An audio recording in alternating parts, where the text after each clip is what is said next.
Flavius Joseph. La guerre des Juifs contre les Romains. Livre 6. Titus, pensant que les paroles d'espoir excitent le mieux l'ardeur des combattants, que les exhortations et les promesses font souvent oublier les dangers, parfois même font mépriser la mort, réunit les soldats les plus vaillants, et mit ainsi à l'épreuve leur courage. Camarades, dit-il, exhorter une action qui ne comporte pas de danger immédiat est humiliant pour ceux qu'on exhorte, et peu honorable pour celui qui prend la parole. Seules les entreprises dangereuses réclament une exhortation, car pour les autres, on doit les accomplir spontanément. Je conviens que l'escalade du mur est difficile, mais il appartient surtout à des hommes épris de vertu de combattre des difficultés. Il est beau de mourir glorieusement, et la noblesse de l'action ne doit pas rester sans récompense pour ceux qui s'y risquent les premiers. Voilà ce que je veux vous assurer. Ce qui doit être pour vous un stimulant, et ce qui peut-être en découragerait d'autres, c'est la patience des Juifs et leur constance au milieu des revers.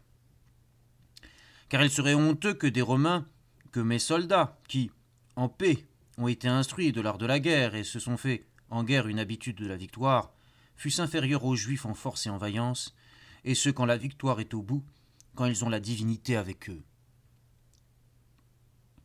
Car nos échecs sont dus seulement au désespoir des Juifs, et leurs malheurs s'accroissent par vos prouesses et l'assistance divine.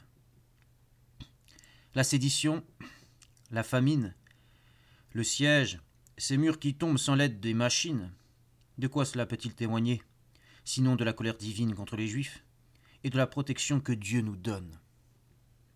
Ainsi, nous laisser vaincre par ceux qui ne nous valent pas, et surtout trahir l'alliance divine, serait indigne de nous. Pour les Juifs, la défaite n'est pas une honte, car ils ont déjà connu la servitude. Et cependant, pour s'y soustraire, ils méprisent la mort. Ils s'élancent contre nous, non dans l'espoir de vaincre, mais pour faire montre de leur courage.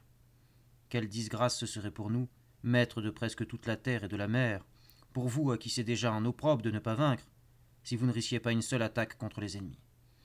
Si vous restiez oisifs, avec des armes si puissantes, attendant l'œuvre de la famine et de la fortune pour les abattre, alors qu'un coup de dasse, sans trop de péril, peut vous assurer un plein succès.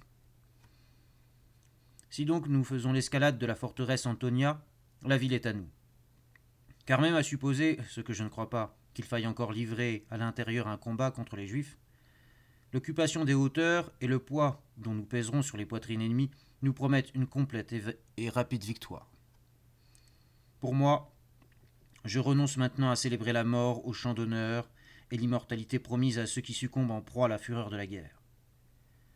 Je souhaite seulement à ceux qui pensent autrement de mourir de maladie pendant la paix, eux dont l'âme est condamnée à la tombe en même temps que le corps. Car quel homme brave ignore le sort des âmes que le fer sépare de la chair sur le champ de bataille?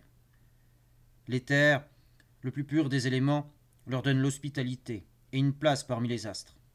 Elles se révèlent à leur postérité comme de bons génies et des héros bienveillants, tandis que les âmes qui se sont consumées dans des corps malades, fussent-elles le plus exemptes possible de taches et de souillures, sont anéanties dans la nuit souterraine, plongées dans un profond oubli.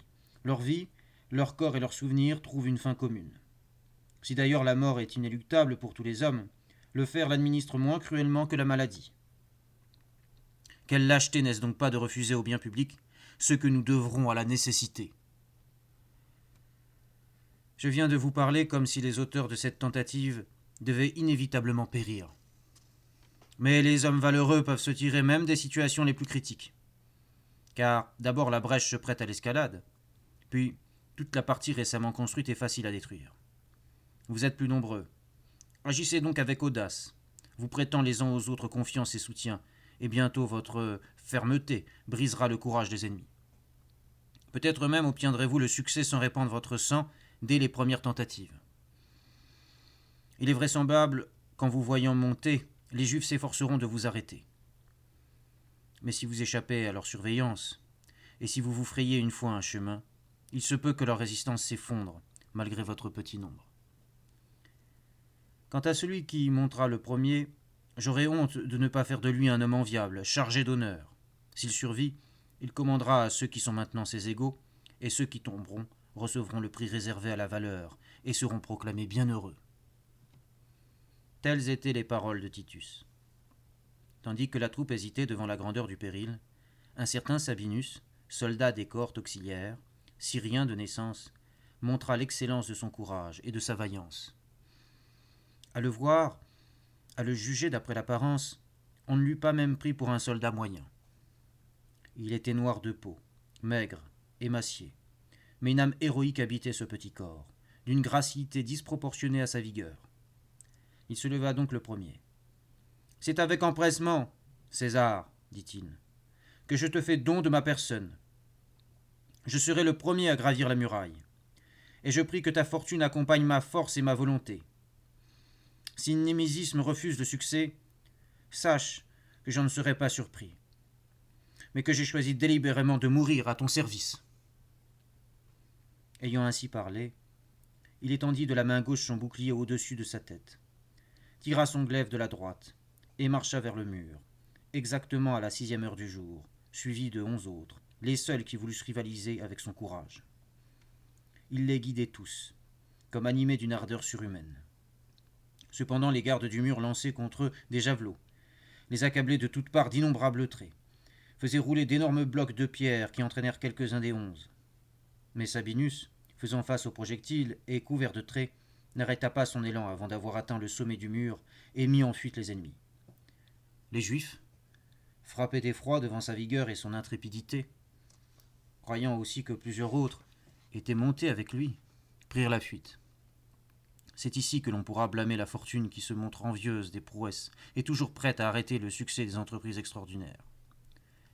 Au moment même où cet homme avait réalisé son dessein, il glissa, heurta une grosse pierre et, avec un grand fracas, tomba la tête en avant sur elle. Alors les Juifs se retournèrent, et le voyant seul, étendu sur le sol, ils le frappèrent de toutes parts. Lui s'était redressé sur un genou, et s'abritant sous son bouclier, il se défendit d'abord et blessa beaucoup de ses adversaires qui l'approchaient.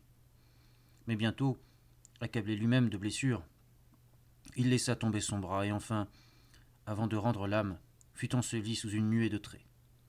La bravoure de ce soldat le rendait assurément digne d'un meilleur sort, mais sa fin fut bien en rapport avec l'audace héroïque de son entreprise. Quant à ses compagnons, 3, qui approchaient déjà du sommet, furent écrasés et tués à coups de pierre. 8 furent rejetés en bas et blessés. On les rapporta au camp. Ces événements se passèrent le 3 du mois du Panémos.